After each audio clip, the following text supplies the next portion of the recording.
A swarm of earthquakes near the Salton Sea continues today and could continue for several days. We have video from Westmoreland where the quakes are centered. There were 28 quakes from 11 p.m. last night through 10 this morning, ranging in magnitude 2.5 to 3.6. The USGS recorded the first quakes around 4 yesterday afternoon. During this earthquake swarm, the probability of larger quakes in that area is significantly greater than usual.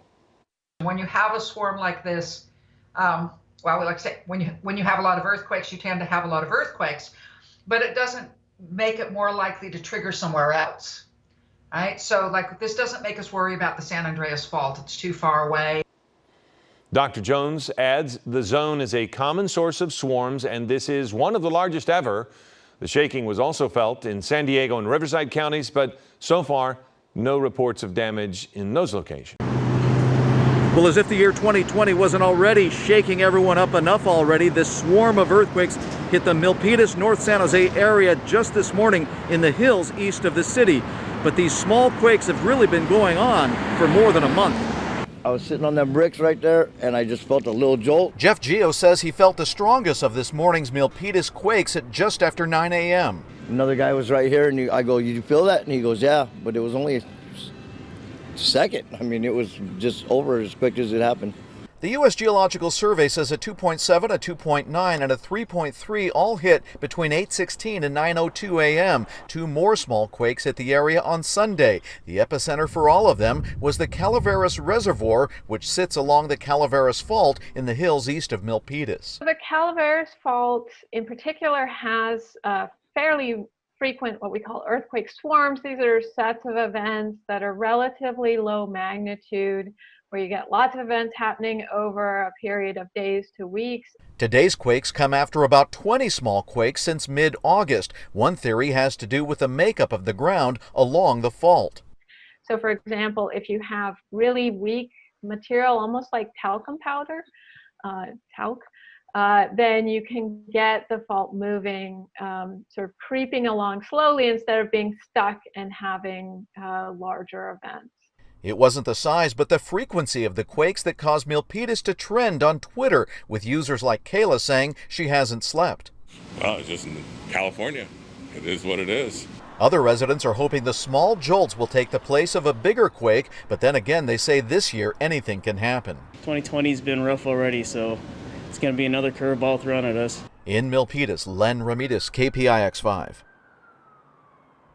In Northern California, wildfires are again devastating wine country, destroying dozens of homes, burning thousands of acres, and killing at least 4 people this week. More than 8,000 wildfires have already killed at least 29 people in the state overall this season. And the fires have destroyed more than 7,000 buildings, burning nearly 6,000 square miles. Stephanie Sy has the latest. In Napa and Sonoma counties, the nights are lit up with huge flames. Firefighters in some cases battle blazes house by house and are confronting a fire that quadrupled in size in less than 2 days. There's been little relief for more than 2,000 firefighters involved in the effort, and not much progress yet against the glass fire. It broke out Sunday and quickly merged with 2 other fires. The Zog fire to the north in Shasta County has consumed another 50,000 acres. Tens of thousands of people have evacuated, and at least 80 homes have been destroyed in the glass fire.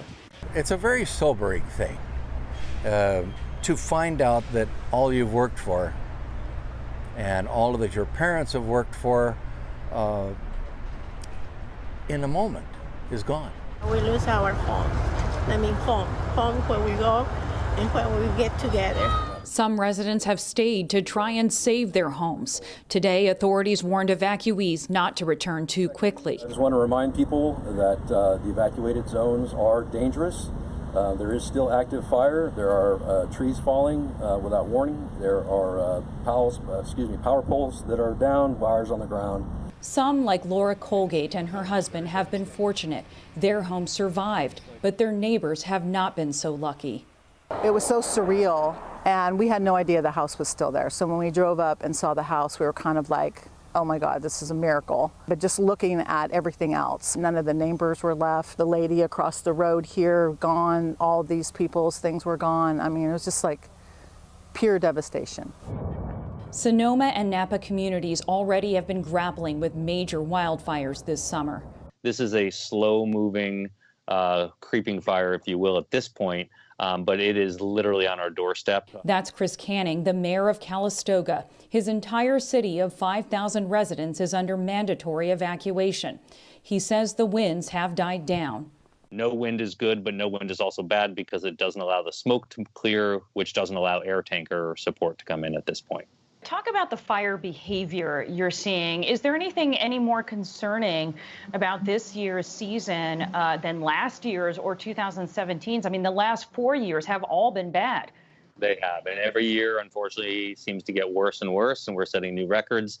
This year, our fire season started very early. First week of September, we had our first significant fire out here. Here we are again. It's not even October, which is traditionally the fire season, or peak of fire season, if you will.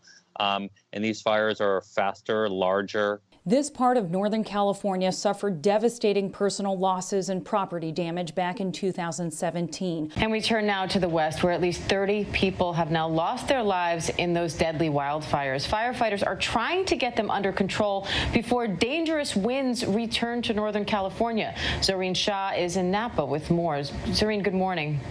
Good morning, Diane. Over 24 major wildfires burning in California right now. Across Napa and Sonoma counties, over 140 homes look just like this one, burned to the ground. You can see the stairway behind me that once led to a home, now swallowed by flames. Now, over 22,000 structures are threatened by fires. All the people who've been evacuated can no longer get into their homes because this fire is incredibly fast moving. Just overnight, it grew to over 50,000 acres, still only 2% contained.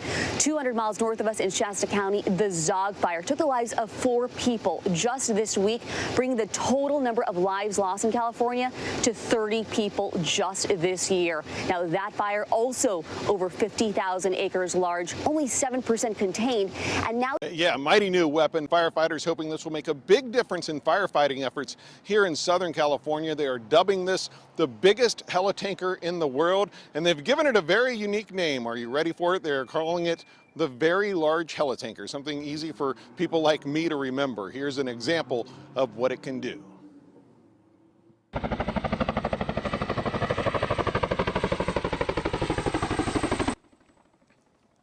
Now, to give you an idea of how much water this helitanker can drop at one time, we're going to put a picture of another helicopter on the screen for you. This is one of the workhorse helicopters of the OCFA. You see it on your screen, or you should be seeing it momentarily.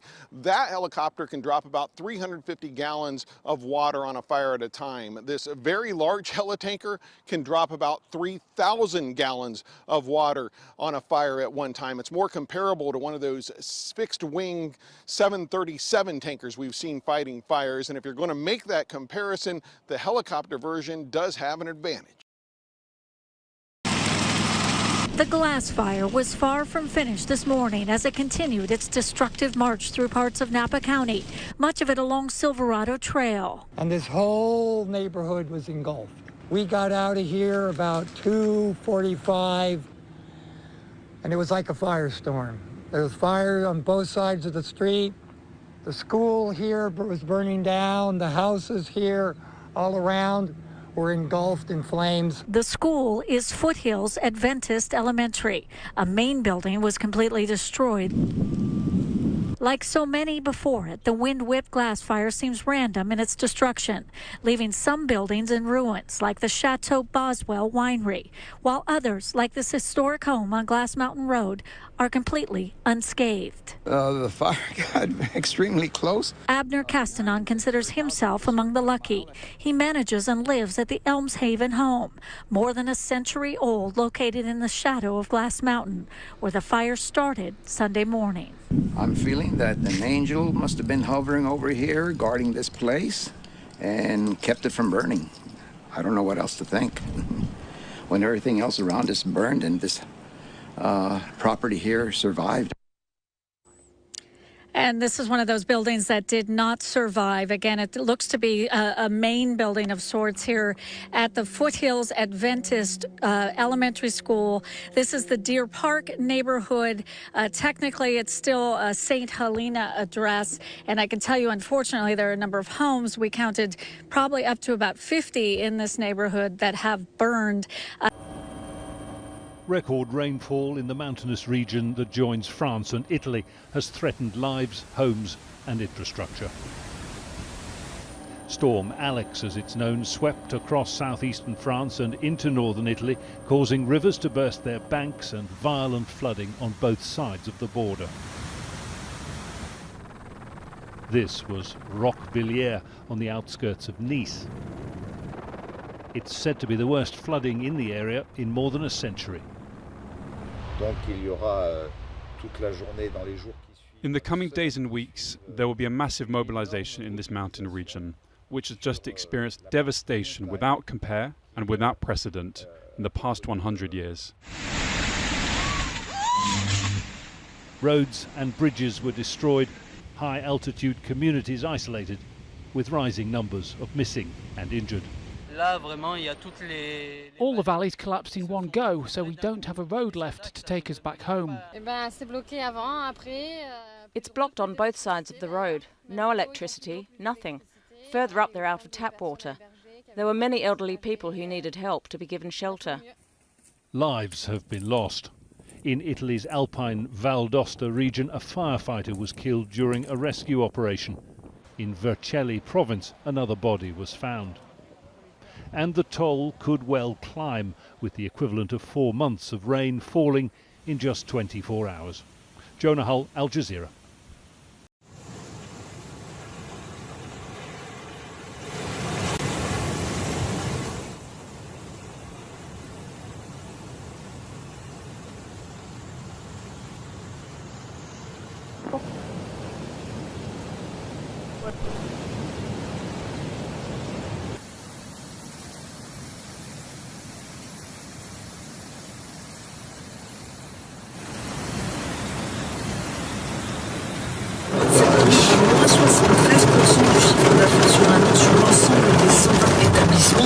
L'hôtellerie, il faut le savoir, le premier employeur privé italian avec 2750 emplois directs et 20 000 dans l'ensemble.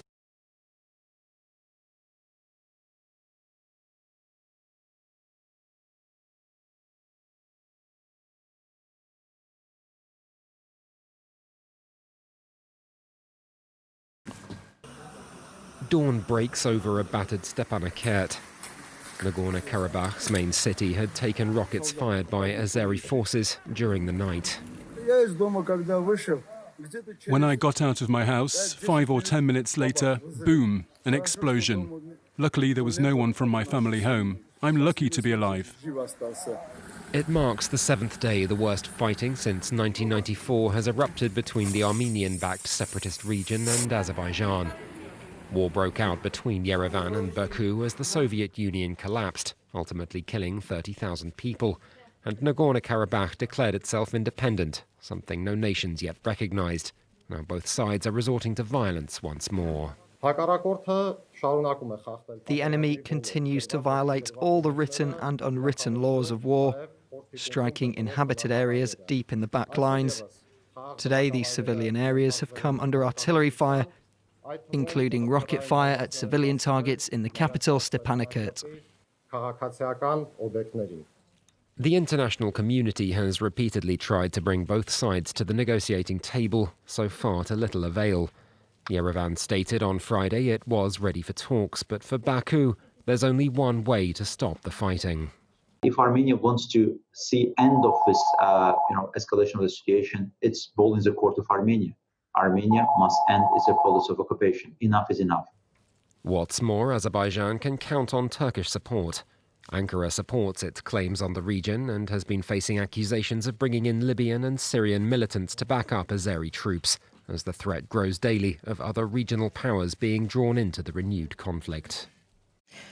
The British government is said to be considering housing refugees on ferries while their asylum claims are being processed. Nearly 2,000 migrants reached the UK illegally by boat in September alone. According to figures compiled by our partners at the BBC, that is more than all of last year. Simon Jones reports. Motoring towards the UK, a boat carrying 20 migrants. The man driving it was jailed this month for assisting unlawful immigration.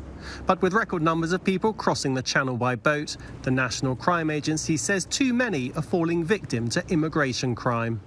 It's a very dangerous threat, particularly because organised crime groups are exploiting vulnerable people who are trying to get to the UK and using methods that risk their lives. So far this year, more than 7,000 people have reached the UK by boat. In September, around 1,950 people made the crossing from northern France. That's a higher figure than for the whole of last year, when 1,835 migrants crossed the channel. The National Crime Agency says it hopes that by tackling the organised criminal gangs, those numbers will start to fall, although it admits it can't promise that. But it says joint working with its French counterparts is disrupting the crossings. This week, the French authorities moved hundreds of people out of a makeshift camp in Calais, offering them shelter in other parts of France, away from the temptation of trying to get to the UK. But for those who do, the government is believed to be considering setting up floating asylum centres on disused ferries, where people would stay while their asylum applications are considered. Simon Jones, BBC News. A strip of yellow tape and a police car block the entrance to the Walter Reed Medical Centre as the world's press point their cameras and wait for updates from inside. Earlier in the day, his personal doctors shared more specific details on his recovery. The team and I are extremely happy with the progress the president has made. Thursday, he had a mild cough and some nasal congestion and fatigue, all of which are now resolving and improving. Trump was flown to the hospital on Friday as a precautionary measure, with the White House doctors saying the president started showing clinical indications of the coronavirus on Thursday afternoon. His doctors say he's now started a 5-day course of remdesivir, an intravenous antiviral drug which has been known to help other patients recover from the virus. He's also been given Regeneron's RegenCov2, an experimental antibody drug. Medics say it's too early to pen a hard date in the diary when Trump could be discharged, adding that the president has a lot of work to do on his road to recovery. But his campaign team is only too aware of that. As well as fighting the virus, in a month's time he'll be fighting to cling on to his seat at the White House. In addition to the outpouring of support from high-level members of the public, ordinary Americans continue to support President Trump. Crowds have been gathering outside of Walter Reed National Military Medical Center since I want to begin by thanking all of the incredible medical professionals, the doctors, the nurses, everybody at Walter Reed Medical Center. I think it's the finest in the world for the incredible job they've been doing. I came here, wasn't feeling so well. I feel much better now. We're working hard to get me all the way back. I have to be back because we still have to make America great again. We've done an awfully good job of that, but we still have steps to go and we have to finish that job. And I'll be back. I think I'll be back soon. And I look forward to finishing up the campaign the way it was started and the way we've been doing and the kind of numbers that we've been doing. We've been so proud of it. But this was something that happened, and it's happened to millions of people all over the world, and I'm fighting for them, not just in the U.S. I'm fighting for them all over the world. We're going to beat this coronavirus, or whatever you want to call it, and we're going to beat it soundly. So many things have happened. If you look at the therapeutics, which I'm taking right now, some of them, and others are coming out soon that are looking like, frankly, they're miracles. If you want to know the truth, they're miracles. People criticize me when I say that, but we have things happening that look like they're miracles coming down from God. So I just want to tell you that I'm starting to feel good. You don't know over the next period of a few days. I guess that's the real test. So we'll be seeing what happens over those next couple of days. I just want to be so thankful for all of the support I've seen, whether it's on television or reading about it. I most of all appreciate what's been said by the American people, by almost a bipartisan consensus of American people. It's a beautiful thing to see, and I very much appreciate it, and I won't forget it. I promise you that. I also want to thank the leaders of the world for their condolences, and they know what we're going through. They know what, as your leader, what I have to go through. But I had no choice because I just didn't want to stay in the White House. I was given that alternative. Stay in the White House, lock yourself in, don't ever leave, don't even go to the Oval Office. Just stay upstairs and enjoy it. Don't see people, don't talk to people, and just be done with it. And I can't do that. I had to be out front, and this is America. This is the United States. This is the greatest country in the world. This is the most powerful country in the world. I can't be locked up in a room upstairs and totally safe and just say, hey, whatever happens, happens. I can't do that. We have to confront problems. As a leader, you have to confront problems. There's never been a great leader that would have done that. So that's where it is. I'm doing well. I want to thank everybody. Our First Lady is doing very well. Melania asked me to say something as to the respect that she has for our country, the love that she has for our country. And we're both doing well. Melania is really handling it very nicely. As you've probably read, she's slightly younger than me, just a little tiny bit. And therefore, just we know the disease, we know the situation with age versus younger people. And Melania is handling it statistically like it's supposed to be handled. And that makes me very happy, and it makes the country very happy. But I'm also doing well, and I think we're going to have a very good result. Again, over the next few days, we're going to probably know for sure. So I just want to thank everybody out there, everybody, all over the world, specifically the United States. The outpouring of love has been incredible. I will never forget. Thank you very much.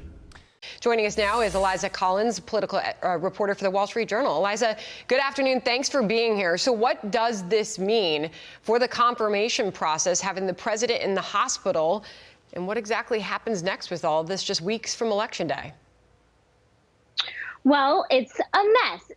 In terms of the election, it's absolutely not what the Trump campaign wants to be talking about. You know, Mick Mulvaney talking about how he needs to be out in public if he can on the Truman balcony. Well, the president is in the hospital, and the conversation right now is about his health and the confusing signals that reporters are getting on just, you know, the state of his infection. So that's what everyone is talking about, not the president being out in front of a rally. This is a president who has made his campaign about being in front of people, being in front of a lot of people, interacting with crowds. For a long time, the criticism was on Joe Biden for not having campaign events. Well, now, as Hillary was talking about earlier, Joe Biden and Kamala Harris have plans to be out on the road, whereas the president is in the hospital. They did announce today that Mike Pence will be out on the road next week. So there is some movement from the Trump campaign, but this is not where you want to be 1 month before Election Day. Yeah, it'll be interesting to see how much more we'll see the vice president out there campaigning as we get closer, and as the president does remain for an unknown period of time in the hospital. You had this pair of events for the president canceled in key states, Florida and Wisconsin, of course. So what do you expect to see then as far as changed strategy on the part of the Trump campaign so close to Election Day? Well, we saw the Trump campaign canceling events, saying future events would be virtual. They did announce the vice president on that one event. I mean, I think if there are healthy surrogates, they will be out on the road, certainly. It is definitely better to be out in front talking to voters. But this is a campaign that does have a very strong digital presence. They did use that digital presence right after, you know, the pandemic started and everything was shut down in the beginning before turning to the trail. So they can tap back into that. You know, if the president is feeling well enough, he's done tele-rallies in the past. They can go out, he can do interviews. So they can do all of those things. But the key here is that this president has made a huge part of his campaign being out, talking to people, and really downplaying the effects of coronavirus, saying that, you know, it was getting better, the economy was getting better, people needed to return to their normal lives, and he's unable to return to his normal life right now.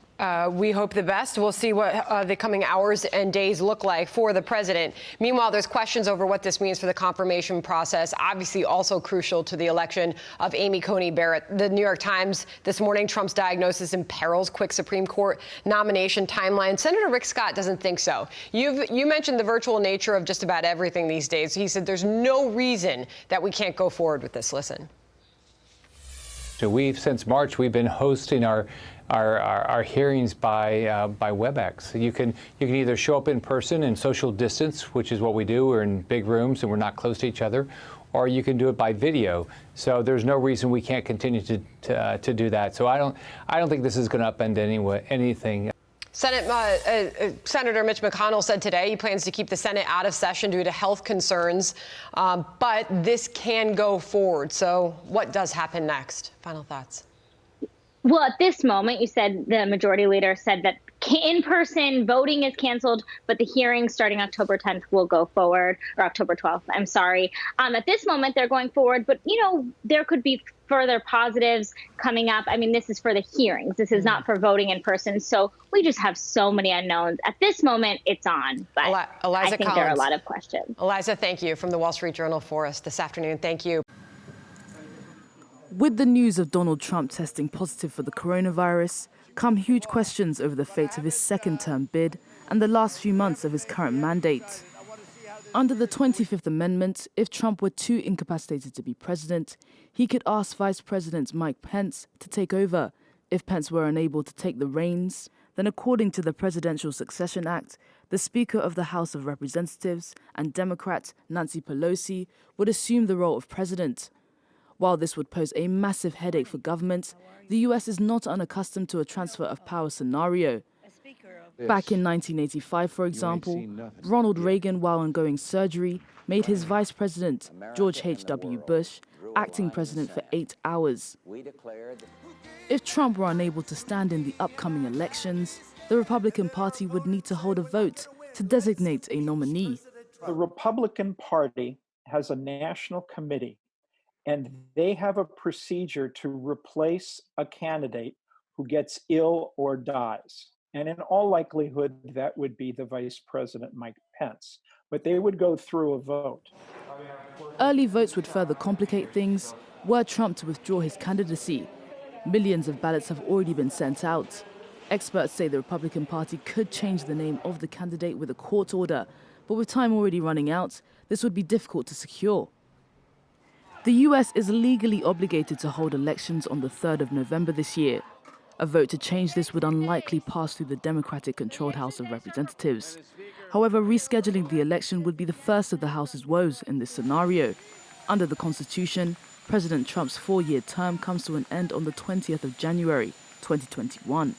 Altering this would mean a change to the Constitution, which some say is unlikely to ever happen.